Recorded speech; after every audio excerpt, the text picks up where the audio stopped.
Hey there. So we're in here, about to read the first chapter of The Artist's Way. So I was like reading like the spiritual electricity, the basic tools and different things, thinking like, oh yeah, this is the first chapter. And I started my morning pages. Although she said read your morning pages immediately, I'm thinking that following along in the journal was also, I'm thinking that it's all doing what it's doing. Let me pull my hair back real quick. And that's not what it was doing. I actually should be, reading the morning pages right now would have been cool, but what I'm getting at is, doing the morning pages would have been cool because she said use them immediately. So I'm thinking that that's a thing, but I feel like I should have just waited. I feel like I should have waited. Okay, but that's fine because we're going to do chapter 1 and we're going to go into chapter 2. It's just a lot of pages to pre-read beforehand, you know what I'm saying? So we're going to read like the first couple of pages. I think it's going to be a part 1 and part 2 of every chapter because they're kind of extensive and I don't want the video to be super long, and I already got the gift of gab, but I'm going to try my best just to read. You guys bear with me. I'm not like, I say this on every video, but I'm not like super duper one of the ones or one of those type of people who likes reading out loud in front of people. So bear with me, you guys, okay? Bear with me. So this is the first chapter officially, okay? Now there is a workbook that I am going to also go along with, and that was another reason why I wanted to make sure that I was on the same page as the journal, the book, and the workbook. But that's okay. That's okay. We're gonna dive into it. If you sign the contract, then that means you are ready officially to do the work, okay? And you are committed to this 12-week journey of creative recovery, because it's important to the journey. It's important to the artist in you. It's important to know that when you do this, that there is a commitment that's being established between you, the creator, and your artist child, okay? And when I say you, the creator, and your artist child, what I mean is Source himself, Jesus Christ, and I also mean, keep an open mind though, as it was stated in the book, keep an open mind, but then also you yourself, we as an individual going from this day to day, and then the inner child within our spirits that we have gotten away from, that we shouldn't so much get away from or shouldn't have gotten away from, but it's so easy to, okay? And so I want to unpack that. I'm already 3 minutes in, so I'm gonna go on before I start running more, okay? So it says shadow artist, okay? Shadow artist. One of our 4 chief needs as creative beings is support. Unfortunately, this can be hard to come by. Ideally, we would be nurtured and encouraged first by our nuclear family, and then by ever-widening circles of friends, teachers, and well-wishers. As young artists, we need and want to be acknowledged for our attempts and efforts, as well as for our achievements and triumphs. Unfortunately, many artists never receive the critical early encouragement. As a result, they may not know they are artists at all, okay? Parents seldom respond. Try it to see what happens to artistic urges in issuing from their offspring. They offer cautionary advice where support might be more to the point. Timid young artists adding parental fears to their own often gives up their sunny dreams of artistic careers, settling into the twilight world of could have been bins and regrets. They're caught between the dream of action and the fear of failure. Shadow artists are born. Man, I don't know about you, but I have been from a child pushed in the direction of creativity. I've gotten discouraged many times on that journey also. I do believe that I could have gotten, or that I could be so much farther than where I am now, but it's okay. I don't stay there, and I don't want you to stay there either if that has been you, okay?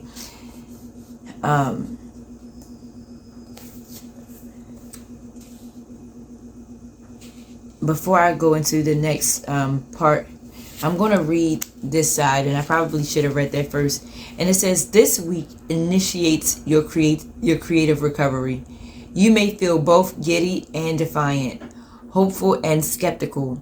The readings, tasks, and exercises aim at allowing you to establish a sense of safety, which will enable you to explore your creativity with less fear. Okay, so that's the point of week 1. I am thinking here of Edwin, a miserable millionaire whose joy in life comes from his art collection. Strongly, hold on, y'all. Got to turn the page now. That's for somebody. Turn the page. It's time. Okay. Strongly gifted, in visual arts. He was urged as a child to go into finance. His father bought him a seat in the stock exchange for his 21st birthday. He has been a trader ever since. Now in his mid-30s, he is very rich and very poor. Money cannot buy him creative fulfillment. Surrounding himself with artists and artifacts, he is like a kid with his nose pressed to the candy store window. He would love to be more creative, but believes that that is the prerogative of others. Nothing can aspire to himself to aspire to for himself.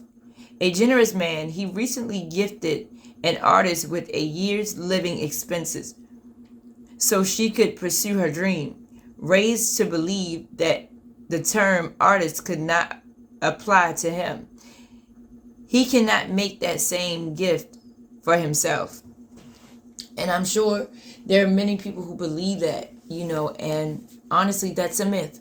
I believe there is creatives in all of us. I believe that there is creativity in all of us.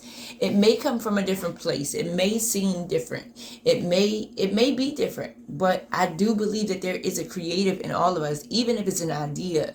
Even when you're creating an app, or you're creating an outline, or you're creating what do you call it? A graph, whatever it is, no matter what facet of art or creativity you're in, I believe that we all have creatives in us, okay? So it says Edwin is not an isolated case. All too often, the artistic urges of the artist's child are ignored or suppressed, often with the best intentions. Parents try to foster a different, more sensible self for the child. Stop daydreaming is so frequently heard. Admonition.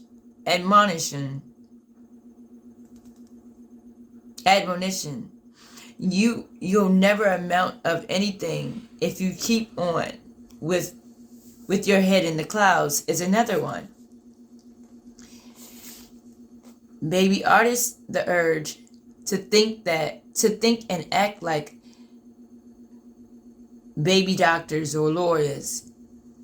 A rare family faced with the myth of the starving artist tells its children to go right ahead and try for a career in the arts.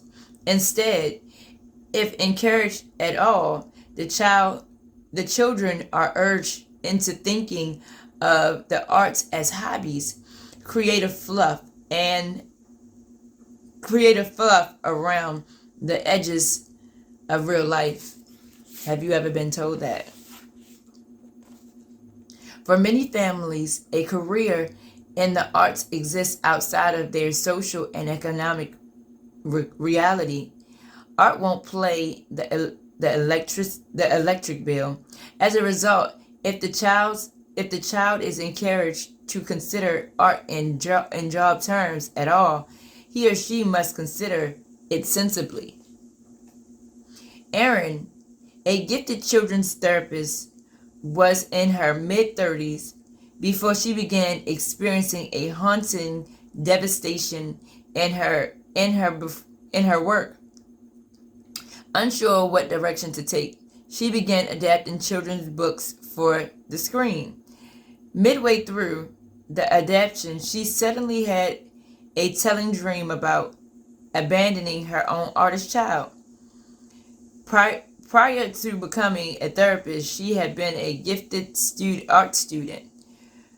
For 2 decades, she had suppressed her gift, her creative urges, pouring all of her creativity into helping others. Now nearly 40, she found herself longing to help herself. Erin's story is all too common. Fledgling artists may be encouraged to be art teachers or to specialize in crafts with the handicap. Young writers may be pushed towards lawyering, a talky, wordy profession, or into medical school because they're so smart.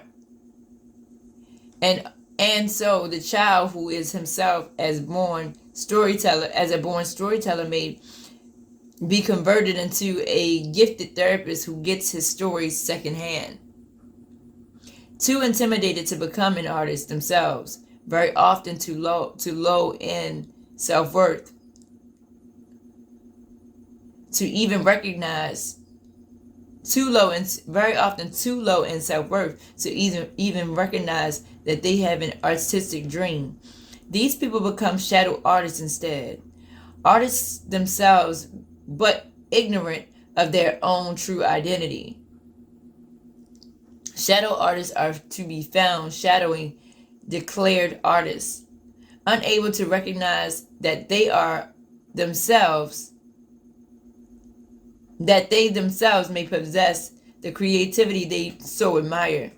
They often date or marry people who actively pursue the art career that they themselves secretly long for. Somebody say, I don't want that to be me. I don't want that to be me. I am a creative, and I was once upon a time married to a Marine, and I can recall myself doing hair. And I remember there was someone who was apparently a part of the Marine Corps at one point, or maybe I think still was at that point. And she was like, you don't look like you would be married to a Marine, or you don't look like you would be married to someone in this arena. And I'm just like, what does that look like? A square, or someone who's less colorful, or someone who's less creative, or someone who's less whatever, someone who doesn't have discipline in the way that you feel. I don't know. That was a little bit of an insult, but then at the end of the day, I just was like, well, you know what? I'm glad you think that way, because I am who I am. I am a creative, and 9 times out of 10, somebody like that can use somebody like me, okay? Or somebody like you, okay? Let's go. When Jerry was still blocked as an artist, he began to date Lisa, a gifted but broke freelance artist. I am your biggest fan, he often told her. What he did not immediately tell her was that he himself dreamed of being a filmmaker. He had in fact an entire library of film books and avidly devoured special interest magazines on filmmaking, but he was afraid to take steps to actualize his interests. Instead, he poured his time and attention into Lisa and Lisa's art career. Under his guidance, her career flourished. She became solvent and increasingly well known. Jerry remained blocked in its own behalf. When Lisa suggested he take a filmmaking course, he ran for cover. Not everyone can be an artist, he told her, and himself. So how many times do you tell yourself that you can't be an artist? How many times do you tell yourself what you can't do? Instead of telling yourself what you can't do, during this recovery, repeat to yourself what you can. And this is why the artist pages are important, and also the artist days, because it expands you. It opens you up to a different opportunity to just go and flow, okay? That may be hard to do. But if you do it and you practice it, it takes 21 days to break a habit. I believe you can do it. Artists love other artists. Shadow artists are gravitating to their rightful tribe, but cannot yet claim their birthright. Very often, audacity, not talent, makes one person an artist, and another a shadow artist, hiding in the shadows, afraid to step out and expose the dream to the light. Fearful that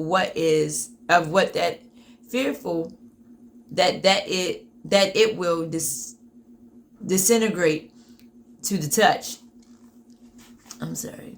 Shadow artists often choose shadow careers.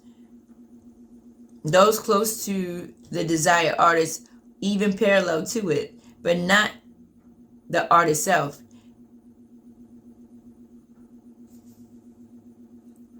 Nutting their venom. Francis Truffaut contended that the critics themselves blocked directors, as he had been when he was a critic. He may be right. Intended fiction writers often go into newspapering or advertising, where they can use their gifted workout, taking the plunge to their dream of fiction writing career. Intended artists may become artist managers and derive a great ideal of secondary pleasure from serving their dream, even at one remove. Carolyn herself, a gifted photographer, made a successful but unhappy career as a photographer's rep. Jean, who yearned to write feature films, wrote many movies in her 30-second commercial spots. Kelly, who wanted to be a writer but feared taking her creativity seriously, made a profitable career out of repping really creative people. Shadow artists, all these women needed to place themselves in their dreams stage center. They knew this, but didn't care. They had been raised to the role of shadow artists and would need to work consciously to dismantle it. And oftentimes we do have to go into our subconscious mind and unpack what's been said to us or given to us, or whatever the case might be. And You know, sometimes that's okay, but sometimes it's like, don't wait forever, because you might die with something in you that should have been released to the world. We want to see what you have to give. Let me see. It takes a great deal of ego strength to say to a well-meaning but dominating parent, or a just plain domineering one, wait a minute, I am too an artist. The dreaded response may come back, how do you know? And of course, the flooding artist does not know. There is just this dream, this feeling, this urge, this desire. There is seldom any real proof, but the dream lives on. As a rule of thumb, shadow artists judge themselves harshly, beating themselves for years over the fact that they have not acted on their dreams. This cruelty only reinforces their status as shadow artists. Remember, it takes nurturing to make an artist. Shadow artists did not receive sufficient nurturing. They blame themselves for not acting fearlessly anyhow. In a twisted version of Darwin determinism, we tell ourselves that real artists can survive the most hostile environments and yet find their true calling, and like homing pigeons. That's hogwash. Many real artists bear children too early, or having too many, are too poor, or too far removed culturally or monetarily from artistic opportunity to become the artists they really are. These artists shadow artists through no fault of their own. Hear the distant piping of the dream, but are unable to make their own way through the cultural maze to find it. Man, that's deep. For all shadow artists, life may be a discontented experience, filled with a sense of missed purpose and unfulfilled promise. They want to write, they want to paint, they want to act, make music, dance, but they are afraid to take themselves seriously. Are you afraid to take yourself seriously? In order to move from the realm of shadow artists into the light of creativity, shadow artists must learn to take themselves seriously. With gentle, deliberate effort, they must nurture their artist child. Creativity is play, but for shadow artists, learning to allow themselves to play is hard work. Protecting the artist child within. Remember, your artist is a child. Find and protect that child. Learning to let yourself create is like learning to walk. The artist child must begin by crawling. Baby steps will follow, and there will be falls. Yucky first paintings, beginning films that look like unedited home movies, poems that would shame a greeting card. Typically, the recovering shadow artist will use these early efforts to discourage continued exploration. Don't let that be you. Judging your early artistic efforts is artist abuse. This happens in any number of ways. Beginning work is measured against the masterworks of other artists. Beginning work is exposed to premature criticism shown to overly critical friends. In short, the fledgling artist that behaves with practiced masculinism Masculinism is an art from an art form long ago mastered, perfected during the years of self-reproach. This habit is the self-hating Bludgeon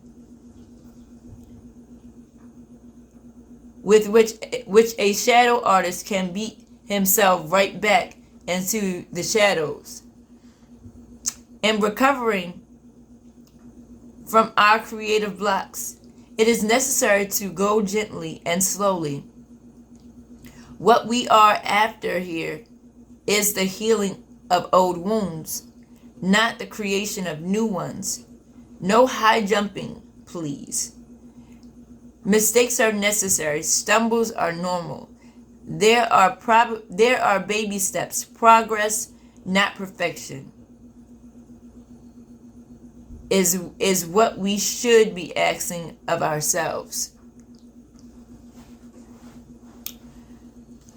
Too far, too fast, and we can undo ourselves. Creative recovery is like marathon training. We want to log 10 slow miles for every one fast mile. This can go against the ego's grain. We want to be great immediately, but that is not how recovery works. It is an awkward, tentative, even embarrassing process. There will be many times when we won't look good to ourselves or anyone else. We need to stop demanding that we do. It is impossible to get better and look good at the same time. That's good. It is impossible to get better and look good at the same time. I am not a perfect artist. I am still growing and expanding, but I can assure you I'm not going to stop trying. And I don't care about looking good, but what I do care about is getting better. Remember that in order to recover as an artist, you must be willing to be a bad artist. Give yourself permission to be a beginner. By being willing to be a bad artist, you have a chance to be an artist, and perhaps over time, a very good one. When I make this point in teaching, I am met by instant defensive hostility. But do you know how old I will be by the time I learn how to really play the piano, act, paint, write a decent play? Yes, the same age you will be if you don't. So let's start. Your enemy within. Core negative beliefs. Most of the time when we are blocked in an area of our life, it is because we feel safe that way. We may not be happy, but at least we know what we are, unhappy. Much fear of our own creativity is the fear of the unknown. If I am fully creative, what will it mean? What will happen to me and to others? We have some pretty awful notions about what could happen. So rather than find out, we decide to stay blocked. This is seldom a conscious decision. It is more often an unconscious response to internalized negative beliefs. And this week, we will work at uncovering our negative beliefs and discarding them. Here is a list commonly held negative beliefs. I can't be a successful, prolific, creative artist because. Number 1, everyone will hate me. Number 2, I will hurt my friends and family. Number 3, I will go crazy. Number 4, I will abandon my friends and family. Number 5, I can't spell. Number 6, I don't have good enough ideas. Number 7, I will upset my mother or father. Number 8, I will have to be alone. Number 9, I will find out I'm gay if straight. Number 10, I will be straight if gay. Number 11, I will do bad work and not know it and look like a fool. Number 12, I will feel too angry. Number 13, I will never have real money. Number 14, I will get self-destructive and drink, drug, or sex myself to death. Number 15, I will get cancer, AIDS, or a heart attack, or the plague. Number 16, my lover will leave me. Number 17, I will die. Number 18, I will feel bad because I don't deserve to be successful. Number 19, I have only one good piece of artwork in me. Number 20, it's too late if I haven't become a fully functioning, I was going to say filthy rich, but a fully functioning artist yet. I will never. Now, there are 20, I'm sure there's more, but there are 20 here of core negative beliefs that people believe. But this is what I want you to dismantle. I want you to dismantle that, because even if you don't resonate with all of these, you resonate with some, if not at least one of these things. And in order to expand in your creative recovery, we must dismantle all negative beliefs. None of these negatives need be true. They come to us from our parents, our religion, our culture, and our fearful friends. Each of these beliefs reflects notions we have about what it means to be an artist.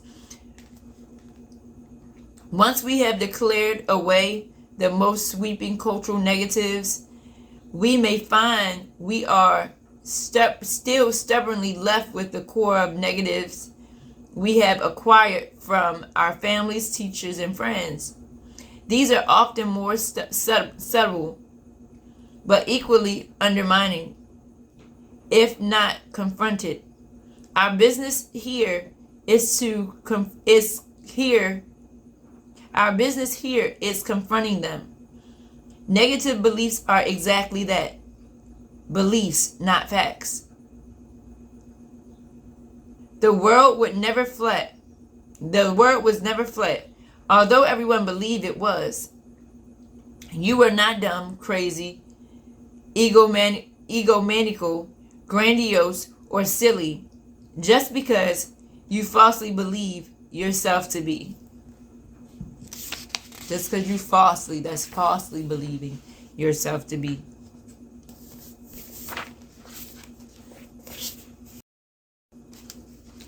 What you are is scared. Core negatives keep you scared.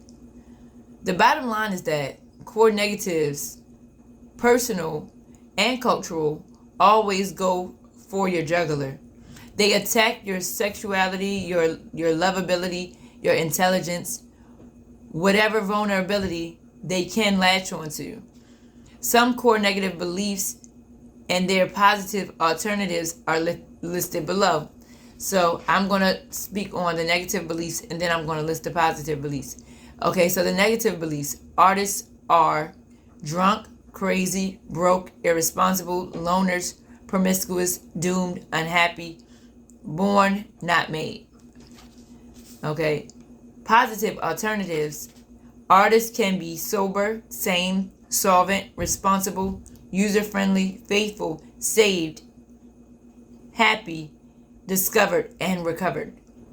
And so we're looking to be discovered and recovered in all these positive alternatives because we can. For example, in a female artist, the artists are promiscuous, cliche, may have in this place a personal negative. No man will ever love you if you're an artist. Artists are either celibate or gay. This negative picked up from a mother or teacher and unarticulated by the young artist can constitute grounds for a powerful block. Similar, a young male artist have the personal negative male artists are either gay or impotent. This notion picked up from a teacher or from reading too much about Fitzgerald and Hemingway may again create a block. Who wants to be sexually dysfunctional? A gay artist may have yet another spin on the bill. Only heterosexual art is really acceptable. So why make it art? So why make my art if I have to disguise either? If I have to either disguise it or come out of the closet, whether I want to or not. Stripped to their essence, our multiple negative beliefs reveal a central negative belief. We must trade one good, beloved dream for another. In other words, if being an artist seems too good to be true, you will devise a price tag for it that strikes you as unpayable. Hence, you will remain blocked. I'm coming, y'all. We almost there. Most Black creatives carry unacknowledged either or reasoning that stands between them and their work. To become unblocked, we must recognize our either or thinking. I can either be romantically happy or an artist. I can either be financially successful or an artist. It is possible, quite possible, to be both an artist and romantically fulfilled. It is quite possible to be an artist and financially successful. Your block does not want you to see that. Its whole plan of attack is to make you irrationally afraid of some dire outcome you are too embarrassed to even mention. You know rationally that writing and painting shouldn't be put off because of your silly fear. But because it is a silly fear, you don't air it and you block it, says intact. And the block stays intact. In this way, you're a bad speller successfully overrides all computer selling programs. You know it's dumb to worry about your spelling, so you don't mention it. And since you don't, it continues to block you from finding a solution. Spelling fear is a remarkably common block. In the next part of this week, we will